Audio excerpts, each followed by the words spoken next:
तो आज के टॉपिक में हम पढ़ेंगे दीने इलाही।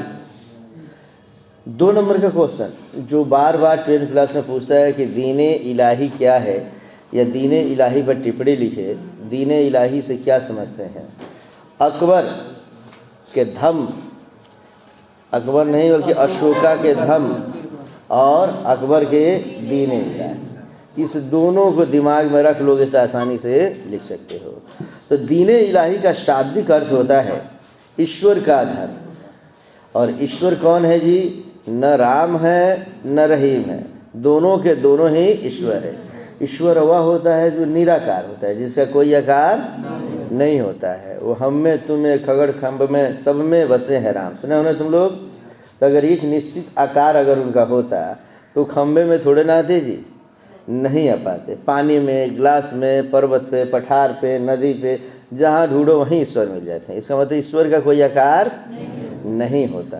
इस्लाम भी यही कहता है कि ईश्वर निराकार होता है, उनका कोई आकार नहीं होता। न उनका आदि है, न अंत है, न उनकी जन्म हुई है, न उनकी मृत्यु होगी। तो ये समस्त चीज़ों के बारे में पढ़ने के बाद से अकबर एक मानव धर्म का समर्थक व्यक्ति था, सभी धर्मों का सम्मान करता था। हिंदू धर्म हो या इस्लाम धर्म हो, सबको एक जैसा मानता था।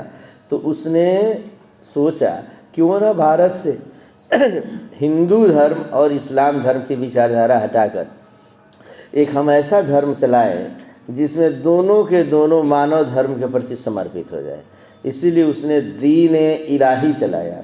दीने इलाही किस धर्म का है बच्चा?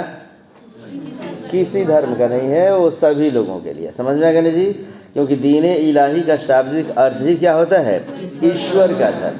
वो कोई इंसान का धर्म नहीं। इंसानों ने बना दिया हिंदू धर्म, इंसानों ने बना दिया इस्लाम धर्म, इंसानों ने बनाया बौद्ध धर्म, जैन धर्म, सिख धर्म, ये सभी अलग अलग धर्म। लेकिन ईश्वर का जो धर्म है सो एक ही है, मानव धर्म। बच्चा समझ में आ गया ना जी? तुम जहाँ भी हो, तुम्हारे आसपास जो भी व्यक्ति उसकी मदद करते हो, वही ईश्वर का धर्म है और उसे हर धर्म पसंद करता है। तो कहता है कि अबुल फजल ने अकबर को दीने इलाही धर्म चलाने की प्रेरणा दी थी। उसने धर्म के सारे भेदभाव को दूर करने के लिए यह धर्म चलाया था। सभी धर्मों में कुछ न कुछ चीज़ें विरोधाभास हुआ करती थी बच्चे। एक धर्म के लोग कभी कभी दूसरे धर्म के लोगों की आलोचना किया करते थे, उसको आडंबर मानते थे, दिखावा मानते थे। इस तरीके से उन सब के बीच के मतभेद को दूर करने के लिए अबुल फजल, जिसको मैंने पिछले वीडियो में बताया भी था और तुम्हें समझाया था कि अबुल फजल ने कौन से पुस्तक की रचना की थी? अकबरनामा और आईने अकबरी। उसमें और उसमें बताया था मैं कि अबुल फजल अकबर का मित्र भी था। मैंने समझ लो अकबर उसको मित्र की तरह भी मानते थे। उसकी विद्वता से काफ़ी प्रभावित थे बच्चे। वो योग्य सेनापति भी था बच्चे, कई सारे पदों को सुशोभित किया, विद्वान मंडली में था। वह अकबर के 9 रत्नों में एक था और उसने जो लिखा था तो उसी ने सजेस्ट किया अकबर को कि आपको एक ऐसा धर्म चलाना चाहिए जो न तो हिंदुओं का धर्म हो न मुसलमानों का धर्म। और तुम्हें यह भी पता होना चाहिए कि दीने इलाही अपनाने वाला सबसे पहला व्यक्ति 9 रत्नों में कौन था? अबुल फजल। तो उसी अबुल फजल ने दीने इलाही धर्म चलाने की राय दी और अकबर ने दीने इलाही चलाया, दीने इलाही धर्म को लाया। कब? 1582 ईस्वी को। तो इसमें जो अंकित नहीं है उसे तुम लोग निश्चित रूप से लिख लोगे कि अबुल फजल के अनुशंसा पर, माने अबुल फजल के कहने पर अकबर ने उसे स्वीकृति प्रदान करते हुए 1582 ईस्वी में दीने इलाही धर्म की स्थापना की। तो दीने इलाही के मुख्य विधि विधान क्या थे? माने दीने इलाही में क्या करना था बच्चे? दीने इलाही क्या कहता है, उसी सिद्धांतों को लिखा जाता है बच्चे। तो लिखेंगे कि दीने इलाही का प्रमुख सिद्धांत एकेश्वरवाद था। एक ही ईश्वर है, दुनिया के सभी धर्म के लोग उसे भिन्न भिन्न नामों से जानते हैं। ये दीने इलाही का पहला सिद्धांत था, एकेश्वरवाद। कहता है कि इसके अनुसार संसार में ईश्वर के अलावा और कुछ नहीं। अकबर उसका खलीफा था, अर्थात इस पृथ्वी पर ईश्वर का दूत है। मैंने समझ लो कि वो कहते थे कि दुनिया में, संसार में एक ही ईश्वर है, इसलिए इस एक ही ईश्वर के विचार को मानने वाले लोगों को कहा जाता है एकेश्वरवाद। और उसने कहा कि संसार में ईश्वर के अलावा कोई भी पूजनीय नहीं है। माने उन्हीं की अगर इबादत करना हो, पूजना हो, तो सिर्फ ईश्वर ही है जिनकी इबादत कर सकते हैं। अब ईश्वर को तो तुम देखे नहीं हो, तो ईश्वर अपने प्रतिनिधि के तौर पे जिल्ले इलाही माने अल्लाह के प्रतिनिधि के तौर पे हम इस संसार में भेजे हैं। तो जो सम्राट है तुम्हारा, वह उसका क्या है? ईश्वर का खलीफा है, और इस पृथ्वी पर वह ईश्वर का दूत है। दीन इलाही के सदस्य आपस में मिलने पर ये जब भी मिलते हैं बच्चे, अल्लाहु अकबर और अल्लाह जलालहू कहकर एक दूसरे का अभिवादन करते थे। अल्लाहु अकबर, अल्लाह सबसे बड़ा है। अकबर का मतलब क्या होता है जी? सबसे बड़ा है। जैसे इसके पहले जो भी लोग मिलते थे, वो कोई मान लो अस्सलाम वालेकुम व रहमतुल्लाहि व बरकातहू कहता है, कोई आता है तो कहता है कि राम राम भैया, कोई कहता है कि सीताराम, तो भी बोलेंगे सीताराम। कोई आएगा तो बोलता है सत श्री अकाल, तो भी बोलता है सत श्री अकाल। तो इस समस्त बातों को हटाकर उसने क्या बोला कि जो भी दीन इलाही के सदस्य है वो माने अल्लाह अकबर माने अल्लाह सबसे बड़ा है, और अल्लाह जलालहू, ये दो शब्द से ही संबोधन एक दूसरे को करेंगे। अब आएंगे कि दीन इलाही के अनुयायी 4 भागों में विभक्त थे। अब इसको मानने वाले कितने भाग में विभक्त हुए थे बच्चे? कौन कौन थे? तो पहला वे लोग थे जो राजा की संपत्ति माने जो राजा को संपत्ति देते थे। दीन इलाही ठीक से समझेंगे कि दीन इलाही के अनुयायी माने उनको मानने वाले 4 भागों में विभक्त थे। पहले कौन? वे व्यक्ति जो राजा को संपत्ति देते थे, माने राजा के संपर्क में रहने वाले लोग ही ज़्यादा इसको स्वीकार करेंगे। तो कहता है कि दूसरा वे व्यक्ति जो राजा को अपनी संपत्ति तथा जीवन दे देते थे। माने एक तो होते थे कि राजा को संपत्ति देते थे, और दूसरे कौन होते थे?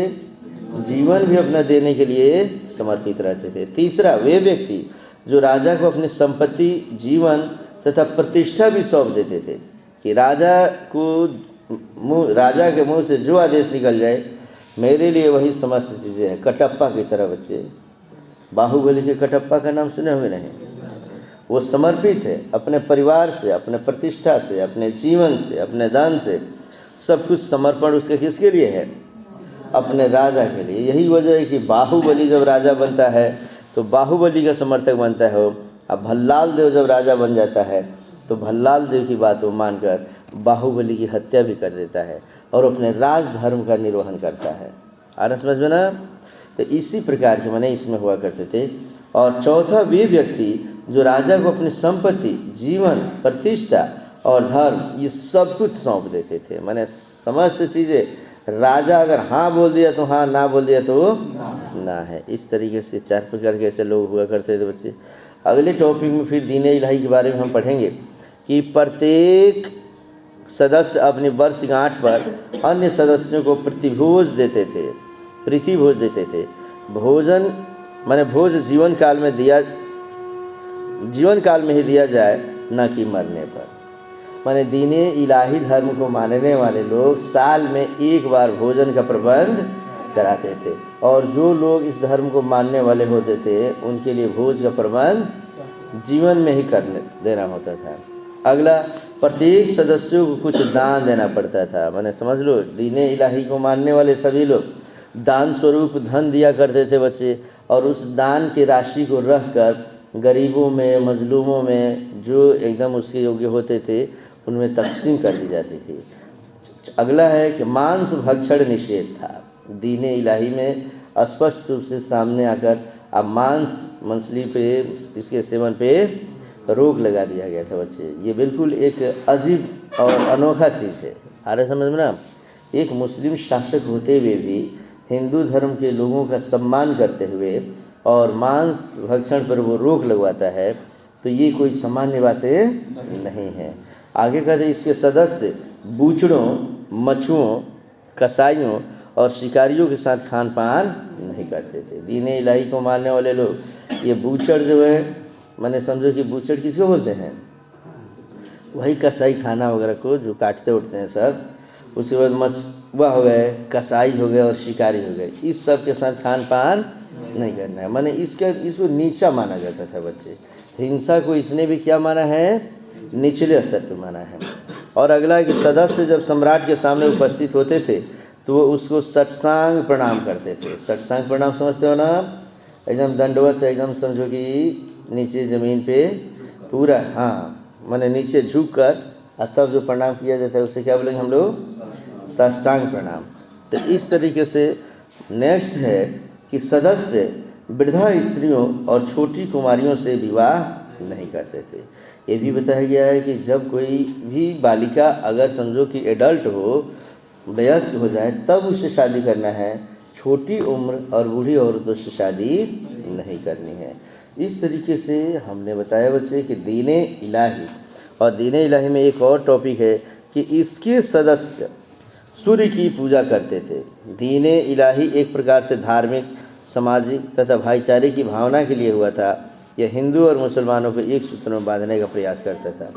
सूर्य की पूजा करने का मतलब कि वो बताने की कोशिश करते थे कि पूजा करना हो तो तेज का करो, प्रकाश का करो, जीवन में उजाले का करो। आ रहा समझो ना, जिसकी थोड़ी सी रोशनी अगर तुम्हारे अंदर आ जाती है तो तुम भी रोशनदार हो जाओगे बच्चे। जहाँ भी रहोगे प्रकाशित रहोगे, फलोगे फूलोगे, तुम्हारे अंदर शक्ति का संचार होगा। इस तरीके से दीन इलाही के जो 10 सिद्धांत है, 10 सिद्धांत तुम याद रखोगे। नहीं 10 याद होता है, 5 भी याद कर लेते हो तो परीक्षा में 2 नंबर आने की संभावना है, लेकिन 10 याद करते हो तो बेहतर है। दीन इलाही कब लागू किया गया बच्चा? 1582 ईस्वी। इसमें अंकित नहीं है लेकिन तुम उसको लिखोगे। दीन इलाही का मतलब क्या होता है, बोलो जल्दी से? ईश्वर का धर्म, जिसमें न तो कोई हिंदू होगा न कोई, उसमें मुसलमानों के बिरयानी पर भी रोक लगा दी गई है बच्चे। और समझ लीजिए हिंदू को भी बता दिया गया कि आप भी एकदम समझिए, जो बार बार हिंसा का विरोध करने वाले लोग थे उनको भी खुश कर लिया गया बच्चों। तो इस तरीके से समस्त चीज़ें इसका तुम लिख लेते हो। अब नेक्स्ट टॉपिक में अब हम लोग पढ़ेंगे बाबर। तो बाबर हम पढ़ा भी चुके हैं बच्चे।